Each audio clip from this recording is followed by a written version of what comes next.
Last week I brought you the review of the GLS, which is the biggest SUV in Mercedes' lineup. It's the Mammoth. This week is the turn of a younger sibling. Now this is the one that fills the gap in their lineup. It plugs the hole between the GLA and the GLE. Well, I'm talking about the all-new GLC. It's here, all set for launch on the 2nd of June. I'm here in Coorg to take it out for a spin and find out what it's all about.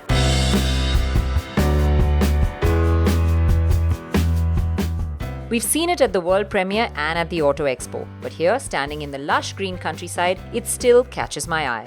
It's based off the C-Class platform, as its moniker suggests, but with the stretch wheelbase and the tall cabin, it looks much larger. As you sweep your eyes over its form, you realize that it combines grace with muscle. The wide front grille is literally the centerpiece protruding from the bonnet. The sides have a cleaner profile with the slash under the door handles creating an accent. What's nice is the coupe-like roofline at the rear with the raked windscreen. As you lift the tailgate, you see that boot space is adequate and it expands even more when you flip down the powered rear seats. There is a fly in the ointment, however, the spare tire. It eats up a lot of space. Viewed from any profile though, the GLC is one stylish SUV. The interior of the GLC reminds us a lot of the C-Class, which blew us away when we first saw it. And here too, build quality seems really impressive. There's this beautifully layered dash with that wedge shape on top. And the interior that I have now is the two-tone version, which is the brown and beige, but there is an all-black version as well. This one feels light and airy, and even this massive panoramic sunroof opens up the inside, makes it feel quite spacious. The beautifully crafted air vents, the knurled finish on all the knobs, everything does feel premium and rich. Bits of plastic around the command system, however, are not in sync with the overall quality. And the screen feels really tiny, especially in this age when they're getting bigger and bigger.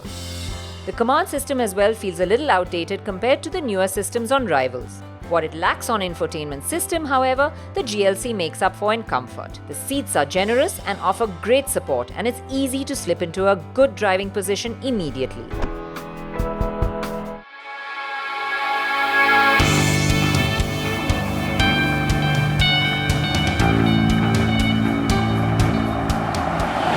The first thing you notice when you get into this cabin is how hushed it really is on the inside. It's just so well insulated to sounds from the outside.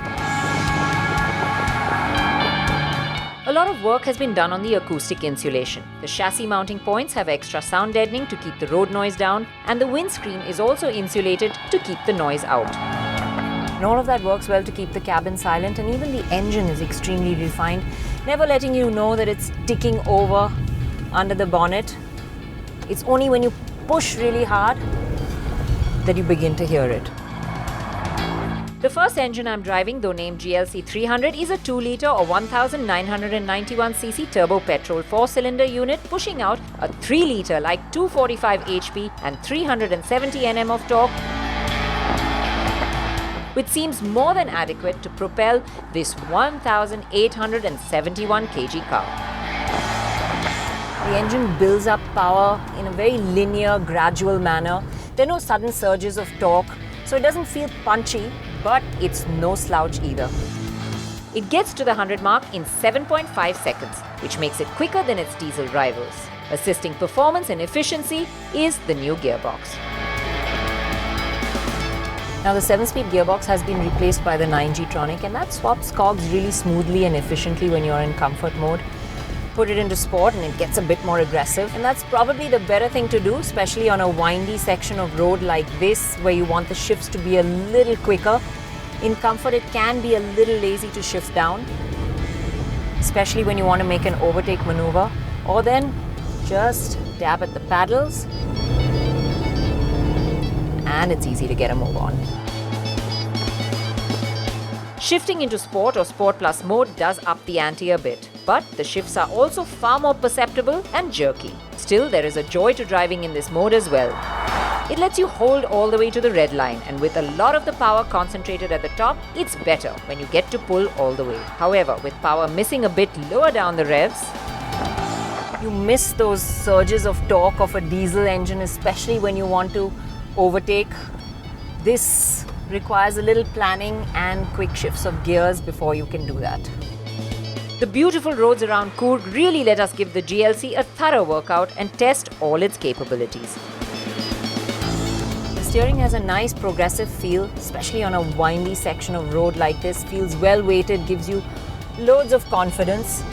And the car has a good level of grip as well, but it's set up more for understeer. It's not exactly enthusiastic to change direction or hustle around a winding section of road. There's a fair amount of roll as well. The tires do protest, squealing around corners when you push, but they just stick to the road, offering great grip. Well, having given the petrol a good run, it was time to change.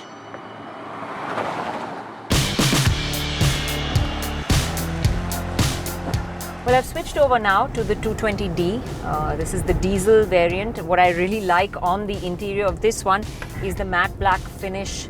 The wood on the central console looks really nice, so a little difference inside.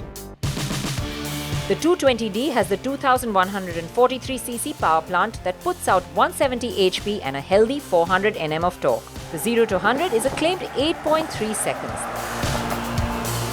It's quicker than its rivals and it feels good out on the road too. This diesel engine feels responsive and nice. It serves up the power whenever you want. So whether you're just ambling around in city traffic, cruising on a highway, wanting to make an overtake, it's perfectly comfortable in any situation. What it lacks is top-end whack, so it doesn't feel exciting, but it is very, very drivable, and in most conditions, it makes the GLC feel sprightly and easy to drive. Well, a lot is said on how the car drives, but for the owners who will spend time in the back seat, there's reason to be happy too. The back seat of the GLC is actually pretty impressive as far as space is concerned. There's good amount of legroom, nice headroom. It feels spacious and airy. This panoramic sunroof really opens it up on the inside. I think even a third passenger can actually fit in over here. So on all those counts, it scores really well. Where it does lack a little bit is in the seat base. The squab feels a little short. Still, you will find that spending time in the GLC's backseat is a pleasant experience that will bring you to your destination in comfort. Now, the GLC is softly sprung and you do feel that in the ride quality in the backseat, because when you're going quick and over undulating surfaces, there is a fair bit of movement. But the flip side of that is a positive one, because at low speeds you get this nice, pliant ride quality.